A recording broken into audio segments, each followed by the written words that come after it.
Altruism bye Matthew record.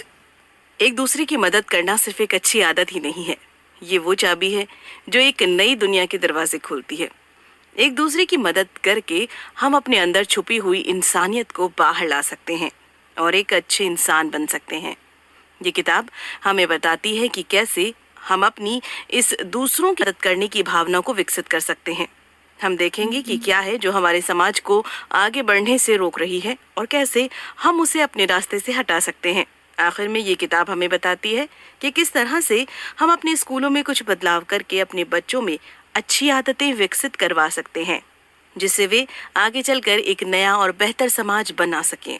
इसे पढ़कर आप सीखेंगे दूसरों की मदद करने से किस तरह से आपके डीएनए और दिमाग में बदलाव आ सकते हैं। भेदभाव किस तरह से विकास में बाधा बन सकती है। ध्यान से आप कैसे अपने आप को मजबूत बना सकते हैं। पहला सबक, हम अपनी दूसरों की मदद करने की ख्वाहिश को बढ़ा सकते हैं। आप जब भी एक अच्छी दुनिया का ख्वाब देखते होंगे तो आप सोचते होंगे कि वहाँ सभी एक दूसरे की मदद करने की कोशिश करेंगे। आपका ये सपना हकीकत में बदल सकता है, लेकिन इसकी शुरुआत आपको करनी होगी। दुनिया की मदद करने की ख्वाहिश दो तरह की होती है। एक हमारे अंदर पहले से ही रहती है, जबकि दूसरे को हम अपनी उम्र के साथ बढ़ा सकते हैं। कुछ लोग जन्म से ही दूसरों की मदद करने के लिए तैयार रहते हैं। उनके अंदर मदद करने की ख्वाहिश पहले से ही रहती है, जैसे कि एक पिता अपने बच्चे की मदद करने की कोशिश करता है। लेकिन ये जरूरी नहीं है कि अगर आपके अंदर पहले से ये भावना नहीं है तो आप इसे अपने अंदर नहीं ला सकते। आप अपने अंदर ये भावना तब ला सकते हैं जब आप दुख और परेशानी को गहराई से महसूस करेंगे। दुख को गहराई से महसूस करने पर आप उसे अच्छे से समझ पाएंगे और उसे दूसरों से दूर रखना चाहेंगे। वे लोग जो खुद को दूसरों का दुख दूर करने के लिए सब कुछ करते हैं, उन्हें बौद्ध धर्म में बौद्धित्व कहा जाता है। एक बौद्धित्व हर किसी की परेशानी को खत्म करने की कोशिश करता है और साथ ही में ज्ञान की प्राप्ति के लिए तपस्या भी करता है। ज्ञान मिलते ही सभी दुख दूर हो जाते हैं। दूसरा सबक, आप जितने स्नेह से भरे होंगे आपको लोगों का उतना ही स्नेह मिलेगा। एक अच्छी दुनिया के ख्वाब में आप ये भी सोचते होंगे कि यहाँ सभी एक दूसरे से प्यार से रहते होंगे। प्यार करने से प्यार बढ़ता है। अगर आप कोशिश करें तो आप अपने प्यार करने की क्षमता को बढ़ा सकते हैं। आप खुद को हर माहौल में शांत रखकर हर किसी से प्यार करना सीख सकते हैं। एक दूसरे से प्यार करने के बहुत फायदे हैं। अगर आप औरों से प्यार करते हैं तो आप हमेशा खुश रहेंगे और एनर्जी से भरे रहेंगे। दूसरों से प्यार करके आप दूसरों का प्यार पा सकते हैं। मान लीजिए कि आप एक अनाथ आश्रम में बच्चों से हर हफ्ते मिलने जाते हैं। आप हमेशा उनके लिए कुछ तोहफे और मिठाइयाँ लेकर जाते हैं। ऐसा करने पर बच्चे आपको देखते ही खुश हो जाएंगे और हर दिन आपके आने का इंतजार करेंगे। अगर किसी रोज आपने आने में देर कर दी या नहीं आए तो वो आपसे जरूर पूछेंगे कि आप कहाँ रह गए थे। इस एग्जाम्पल से साफ है कि प्यार भी ज्ञान की तरह बांटने से बढ़ता है। लेकिन ऐसा क्यों? आइए इसका जवाब साइंस में ढूंढें। हमारे दिमाग में मिरर न्यूरॉन नाम के सेल्स पाए जाते हैं। ये न्यूरॉन हमें वो महसूस कराते हैं जो सामने वाला महसूस कर रहा है। जैसे कि अगर आप किसी को रोता हुआ देखते हैं तो आप खुद भी दुखी हो जाते हैं। तीसरा सबक, अच्छे काम करने से हमारे शरीर में भी बदलाव आते हैं। हमारे शरीर के अंदर दो तरह से बदलाव लाए जा सकते हैं, न्यूरोप्लास्टिसिटी और एपिजेनेटिस। ज्यादातर लोग सोचते हैं कि हमारा दिमाग सिर्फ 18 साल तक ही बढ़ता है और इसके बाद इसका बढ़ना बंद हो जाता है। उनका मानना है कि हम एक बार बड़े हो गए तो हमारा विकास रुक जाता है, लेकिन ऐसा नहीं है। मसाचुसेट्स यूनिवर्सिटी ऑफ टेक्नोलॉजी में एक साइंटिस्ट जोसेफ एल्टमॉन ने पाया कि हमारे न्यूरॉन्स हमेशा हमेशा मरते और बनते रहते हैं, लेकिन इनकी संख्या नहीं बढ़ती, लेकिन इनका मरना और बनना चलता रहता है। इसका मतलब है कि अगर एक ही काम को बार बार करते रहते हैं तो हमारे अंदर उस काम को करने के लिए न्यूरॉन्स बनते हैं और हम उस काम को ज्यादा अच्छे से कर पाते हैं। अगर हम लगातार लोगों की मदद करें तो हमारे अंदर वो न्यूरॉन पैदा होंगे जो हमारे दूसरों की मदद करने की ख्वाहिश को बढ़ाएंगे। इस कॉन्सेप्ट को न्यूरोप्लास्टिसिटी कहा जाता है।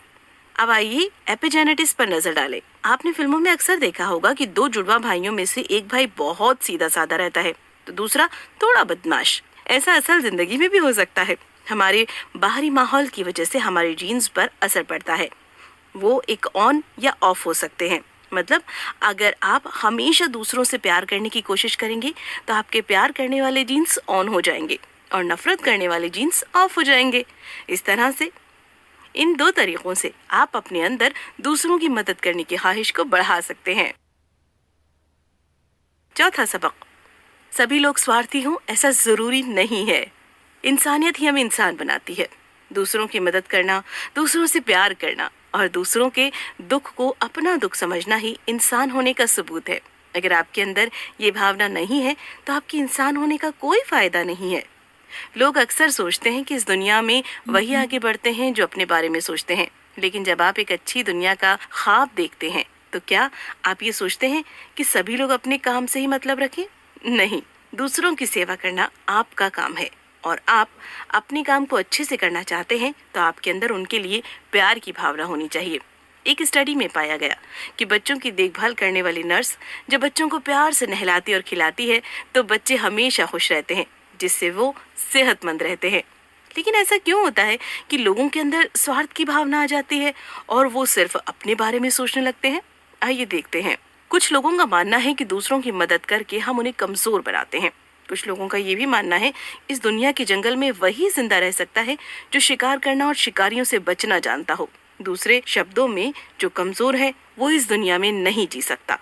अगर ऐसा होता तो सैनिकों को बॉर्डर पर से हटा देना चाहिए, क्योंकि वो अपने देश वालों की हिफाजत करके उन्हें कमजोर बना रहे हैं। सरकार को गरीबों, बुजुर्ग लोगों और अनाथ बच्चों की मदद नहीं करनी चाहिए, क्योंकि इससे वे कमजोर हो जाएंगे।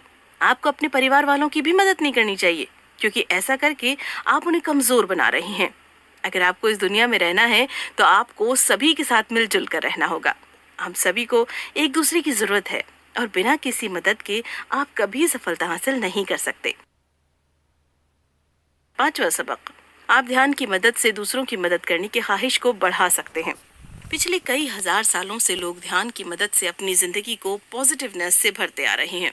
ध्यान लगाने के बहुत सारे फायदे हैं। आप ध्यान की मदद से दूसरों की मदद करने की क्षमता को बढ़ा सकते हैं। आइए देखें कैसे। दूसरों की मदद करने से पहले आपको अपने आप को मजबूत बनाना होगा। आपको अपने आप को दुख और दर्द सहने के लायक बनाना होगा। जब आप बुरे हालात में काम करने के लायक नहीं रहेंगे, तभी आप दूसरों की मदद कर सकते हैं। ध्यान से होने वाले कुछ फायदे नीचे दिए गए हैं। ध्यान से आप अपने फोकस और रोगों की लड़ने की क्षमता को बढ़ा सकते हैं। ध्यान की मदद से आप खुद को ज्यादा दर्द सहने के काबिल बना सकते हैं। ध्यान आपके दुख सहने के बाद होने वाली बेचैनी या परेशानी को कम करता है। ध्यान हमें अंदर और बाहर से मजबूत बनाता है।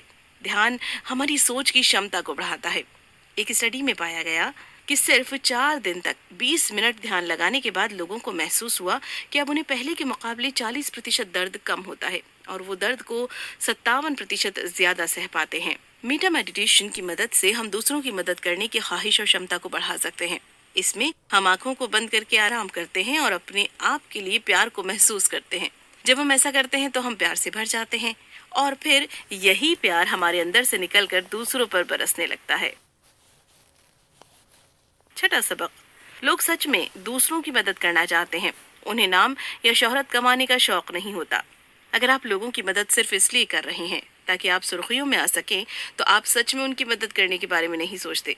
एक बार एक बूढ़े आदमी से कुछ लोगों ने पूछा कि एक अच्छे आदमी को कैसा होना चाहिए। बूढ़े आदमी ने उन लोगों से सवाल किया, आप लोगों को ताजमहल में क्या खास लगता है? इस पर किसी ने कहा कि वो प्यार की निशानी है, इसीलिए पसंद है। किसी ने कहा कि उसकी नक्काशी और खूबसूरती बहुत अच्छी लगती है। तो किसी ने कहा उसमें एक जगह पर पानी गिरता है पर पता नहीं चलता वो पानी कहाँ से आ रहा है, ये बात खास लगती है। इस पर बूढ़े आदमी ने कहा कि मुझे उसकी नींव अच्छी लगती है, जिसे कोई नहीं देखता, जिसके बारे में कोई नहीं सोचता, जिसे सब अनजाने में अपने पैरों के नीचे कुचलते रहते हैं, लेकिन फिर भी वो उस इमारत का भार पिछले 200 सालों से उठा रही है और लोग उसे छोड़कर सिर्फ इमारत की तारीफ करते हैं। एक अच्छे इंसान को उसी नींव की तरह होना चाहिए। जो लोग वाकई दूसरों की भलाई करने के बारे में सोचते हैं, उन्हें मशहूर होने का कोई शौक नहीं होता, बल्कि वो इससे नफरत करते हैं। अगर आपको लगता है कि ज्यादा चर्चा में रहने से आपका फायदा होगा, तो आपको एक बार महात्मा गांधी के बारे में जरूर सोचना चाहिए। उन्होंने पूरे देश में आजादी दिलाने में हमारी मदद की थी, लेकिन नाथूराम के हाथों मारे गए। उनके अलावा राजीव गांधी, अब्राहम लिंकन और इंदिरा गांधी जैसे लोगों ने भी बहुत सारे अच्छे काम किए, लेकिन उनकी भी हत्या कर दी गई। इन सभी बातों से हमें एक सीख मिलती है कि हमें किसी की मदद सिर्फ इसलिए करनी चाहिए क्योंकि हम उसकी मदद करना चाहते हैं। हमें बदले में किसी भी चीज की आस नहीं रखनी चाहिए। 7वां सबक, अगर हम चाहते हैं कि सभी लोग एक दूसरे की मदद करें तो हमें भेदभाव को मिटाना होगा। क्या आपको लगता है कि अगर सब लोग एक दूसरे से कंपटीशन करेंगे तो वो एक दूसरे की मदद कर पाएंगे? नहीं। अगर हम चाहते हैं कि सब लोग एक दूसरे की मदद करें तो हमें कंपटीशन को हटाना होगा। कंपटीशन का जन्म भेदभाव से होता है। आज अमीर और अमीर होता जा रहा है और गरीब और गरीब। अमीर लोग अक्सर लोगों के साधनों का इस्तेमाल करके ऊपर तक पहुंचते हैं। आज हर कोई सिर्फ खुद के बारे में ही सोचकर और खुद का ही फायदा चाहकर ऊपर पहुंचना चाहता है। यही वजह है कि आज हमारे समाज में अमीर और गरीब हैं और लोग कंपटीशन करने में किसी के बारे में भी नहीं सोच रहे हैं। अब से 25 साल पहले 13% लोगों के पास 40% संपत्ति थी, लेकिन अब सिर्फ 1% लोगों के पास 40% की संपत्ति है। ठीक इसी दौरान कुछ लोगों से एक सवाल किया गया, क्या आप अपने आसपास के लोगों पर भरोसा करते हैं? 25 साल पहले 60% लोगों ने हाँ कहा था, लेकिन अब सिर्फ 40% लोगों ने हाँ कहा। इससे एक बात साफ है कि जैसे जैसे समाज में भेदभाव बढ़ता जा रहा है, वैसे वैसे लोगों का एक दूसरे पर से विश्वास उठता जा रहा है। इस तरह का समाज कभी आगे नहीं बढ़ सकता। भेदभाव से नफरत पनपती है और नफरत से अशांति। इसलिए सबसे पहले हमें भेदभाव को मिटाना होगा। 8वां सबक, बुरे हालात में अक्सर लोग एक दूसरे की मदद ज्यादा से ज्यादा करने लगते हैं। लोग भलाई करने का इरादा इसीलिए छोड़ देते हैं क्योंकि उन्हें लगता है कि सिर्फ उनके अच्छे काम करने से कोई बदलाव नहीं आने वाला। ऐसे लोगों को बता दें कि वे सही से देख नहीं पा रहे हैं। आज इंडिया में 30 लाख से ज्यादा NGOs हैं। बड़े बड़े लोग दूसरों की मदद करने के लिए अलग अलग काम कर रहे हैं। एग्जाम्पल के लिए सलमान खान ने अनाथ बच्चों के लिए बीइंग ह्यूमन नाम की संस्था चला रखी है और इमरान हाशमी ने इंडिया में सबसे पहला free open heart care centre चला रखा है। इसके अलावा बहुत से लोगों ने समाज की भलाई के लिए काम किए हैं। ऐसे में ये सोचना बिल्कुल गलत है कि भलाई का जमाना नहीं है। कुछ लोगों का मानना है कि मुसीबत के वक्त लोग सिर्फ अपने बारे में ही सोचते हैं और उन्हें भी ऐसा ही करना चाहिए। मुसीबत के वक्त दूसरों की मदद करने से खुद की जान खतरे में आ सकती है। ऐसा सोचना और भी गलत है। अगर आपने एयरलिफ्ट मूवी देखी है तो आप आसानी से समझ सकते हैं कि ये बात क्यों गलत है। मुसीबत के वक्त अक्सर लोग एक दूसरे का साथ देने लगते हैं। कभी आग लग जाने पर सारे मोहल्ले के लोग इकट्ठा होकर आग बुझाने लगते हैं। न्यू ऑर्लियंस में जब कैटरीना नाम की ह्यूरिकेन आई तो न्यूज में दिखाया गया कि अब यहाँ दंगे होने लगेंगे क्योंकि लोगों के ऊपर रहने खाने की समस्या आ गई है। लेकिन ऐसा नहीं हुआ। लोग एक दूसरे की मदद करने लगे और उन्होंने मिलकर उसका सामना किया। ये दुनिया उतनी भी खराब नहीं है जितना आप सोचते हैं। अगर आप भलाई करेंगे तो यहाँ आपको बहुत से भले लोग मिलेंगे। 9वां सबक, शिक्षा से हम बच्चों में भी दूसरों की मदद करने की भावना पैदा कर सकते हैं। जैसा कि पहले भी कहा गया है कि कंपटीशन से हमारे समाज को नुकसान हो रहा है। बच्चों को एक दूसरे के साथ काम करना सिखाकर हम उन्हें अपने सपनों की दुनिया बनाने के लिए तैयार कर सकते हैं। अब आइए देखें कि किस तरह से बच्चों में इस भावना को विकसित कर सकते हैं और साथ ही उनके काम करने के तरीकों को बदल सकते हैं। यूनिवर्सिटी ऑफ लॉयन के प्रोफेसर रॉबर्ट प्लीटी ने अपने कमजोर बच्चों को एक साथ रखकर पढ़ाना शुरू किया। उन्होंने देखा कि बच्चे एक दूसरे से सीखने लगे और उन्होंने पहले से अच्छे मार्क्स लाए। आप अपने स्टूडेंट्स की जरूरतों को समझिए, ना कि उन पर अपना हुक्म चलाइए। अगर आप उनकी भावनाओं की इज्जत करेंगे तो वो भी आपकी इज्जत करेंगे। अगर वे आपकी इज्जत करेंगे तो वे आपकी बातों को अच्छे से सुनेंगे और मानेंगे और इस तरह से आप उनमें बहुत सी अच्छी आदतें बना सकते हैं। जबरदस्ती करने से वो आपकी इज्जत नहीं करेंगे। आपके सामने वे भले ही अच्छे से रहें, लेकिन आपके ना होने पर वे गलत काम जरूर करेंगे। स्कूलों को अपने बच्चों में अच्छी आदतें डलवानी चाहिए। उन्हें ये कोशिश करनी चाहिए कि उनके बच्चे हमेशा एक दूसरे की मदद करें। उन्हें अपने बच्चों के लिए अलग अलग एक्सरसाइज लेकर आनी चाहिए जिससे बच्चे खेल खेल से ही सभी अच्छी बातें सीख सकें। एक साथ सीखकर, एक दूसरे की मदद करके, एक साथ आगे बढ़कर हम समाज में मौजूद भेदभाव को खत्म कर सकते हैं और अपने सपनों की दुनिया को हकीकत में बदल सकते हैं। कुल मिलाकर लोग सोचते हैं कि आज कोई भी किसी के बारे में भी नहीं सोचता। ऐसा सोचकर अपने आप को वैसा ही बना लेते हैं और अपने अंदर की इंसानियत को मार देते हैं। लेकिन अगर आप अपने आसपास देखें तो आपको बहुत सारे भले लोग मिलेंगे। दूसरों की मदद करने से ही आप एक भले इंसान बन सकते हैं। ध्यान की मदद से आप अपने इस मदद करने की भावना को बढ़ा सकते हैं। क्या करें? ध्यान लगाइए। क्या आपको पता है कि ध्यान लगाने से आपके चेहरे पर झुर्रियां नहीं आएंगी और आप ज्यादा समय तक जवान दिख सकेंगे। एलन वेलेस शमाथा प्रोजेक्ट में भाग लेने वाले लोगों ने जब 3 महीने तक रोज 6 घंटे ध्यान किया तो उनके अंदर टेलोमेरेज नाम का एंजाइम बढ़ गया जो झुर्रियों को कम करता है।